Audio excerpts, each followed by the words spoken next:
Identité visuelle, les 10 erreurs communément faites par les entrepreneurs.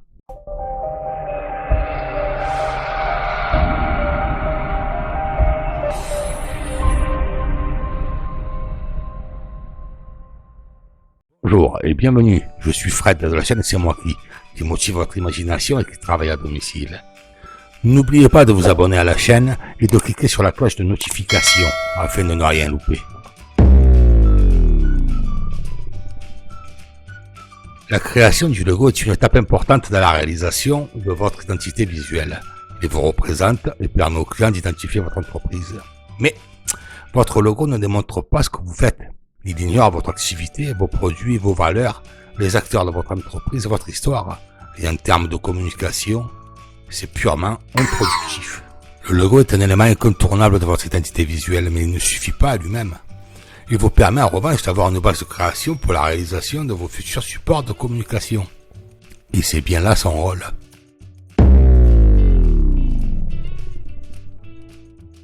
Oh, le beau logo. Et pour pas cher en plus. Je peux commencer à commercialiser. Faux. De nombreuses plateformes en ligne vont vous proposer de générer un logo à acheter, souvent à des prix plus qu'abordables, selon vos critères. Vous aurez la possibilité de le personnaliser, couleur, typo, etc. Prix bas, personnalisation, gain de temps. Faux. Certes, ces applications peuvent paraître simples, rapides et peu coûteuses. En revanche, vous risquez de vous retrouver avec un logo déjà utilisé par d'autres entreprises, mais surtout qui ne représente pas réellement votre marque ni vos valeurs. La création du logo est une étape un peu plus complexe et qui prend plus de temps. Il faut une réflexion qui permette de faire naître un logo qui reflète votre entité et tout ce qu'elle comprend.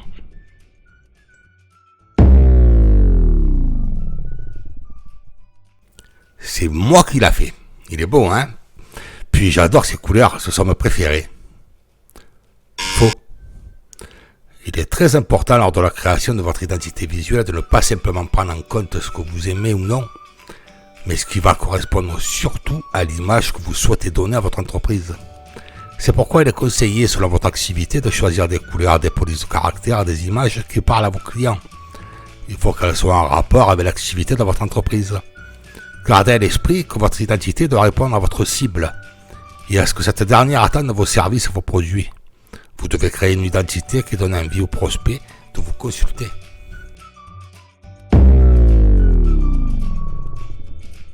La charte, ça sert à rien. C'est une perte de temps. Je dois commercialiser, moi j'ai pas le temps. Faux. La charte graphique est l'outil le plus important dans votre identité visuelle. C'est grâce à elle que vous pourrez mettre en place une ligne graphique concernant les éléments utilisés lors de la création de vos supports de communication. On y retrouve généralement le logo présenté sous plusieurs formes et sur plusieurs fonds, la palette de couleurs, les polices de caractères, les pictogrammes qui représentent votre activité ou encore les images utilisées sur vos différents supports.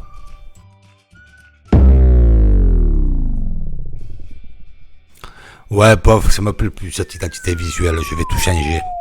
Faut faire du neuf. Faux. Une fois votre charte graphique établie, elle ne doit plus être modifiée. Elle peut par contre évoluer dans le temps en y apportant des compléments ou des améliorations. Changer d'identité trop souvent va mettre en évidence une image incohérente, indécise et négligée à vos clients. Ces éléments ne créent pas un climat de confiance entre le client et votre entreprise et ne permettent pas à la marque de développer sa communauté. Pour chacune de vos réalisations, pensez à vous référer à votre charte graphique. Elle vous permettra de rester sur la bonne piste créative.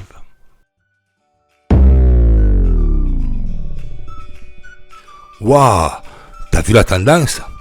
Il faut être dans le move, sinon on va me prendre pour un has-been. Faux. Eh oui, suivre les tendances est la meilleure moyen de nuire à votre identité visuelle. Dans un premier temps, vous pourriez avoir du mal à vous démarquer de la concurrence, voire même induire vos clients en erreur face à vos concurrents. Il serait malvenu que votre client choisisse un concurrent en pensant que c'est votre entreprise. Vous devez avoir votre propre style, puisque votre société c'est d'abord vous. Et vous êtes forcément unique. Vous assurez que votre identité sera toujours viable dans le temps.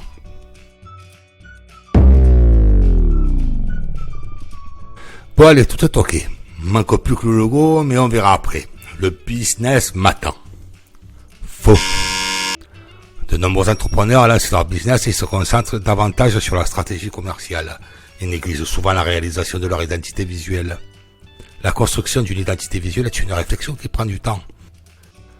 Si dans votre entourage, vous n'avez pas les compétences nécessaires à la réalisation de cette identité, vous avez deux choix. 1. Pensez à faire appel à un professionnel qui prendra en compte tous les critères qui représentent votre entreprise, qui génèrent souvent un coût plus important. 2. Vous vous auto-formez avec ma méthode, Make Yourself Entrepreneur c'est moi qui est simplifiée mais riche en enseignements, pas à pas, et économique, surtout lorsque vous démarrez une activité. Dans les deux cas, il faudra forcément plus de temps. Dans le premier cas, vous êtes tributaire de services externes. Dans le deuxième cas, le temps de la formation est nécessaire. Sauf que dans le deuxième cas, vous maîtriserez complètement votre identité visuelle et il sera plus facile de déléguer plus tard les tâches graphiques productives à un graphiste ou maquettiste, car vous donnerez les bonnes consignes à effectuer.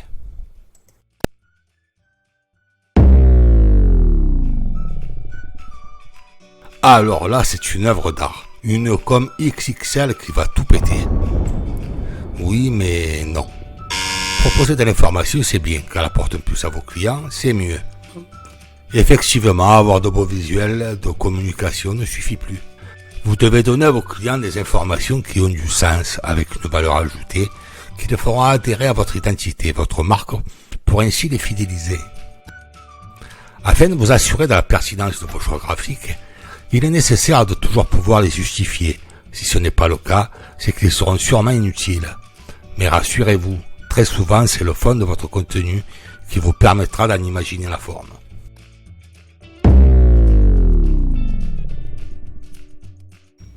Allez, let's go. Je ratisse large, comme ça je suis sûr d'y arriver. Faux. Lors de la mise en place de votre stratégie, vous avez établi un positionnement, des objectifs mais aussi un ciblage. Et c'est à ce ciblage et plus particulièrement à votre cœur de cible que vous devez vous adresser.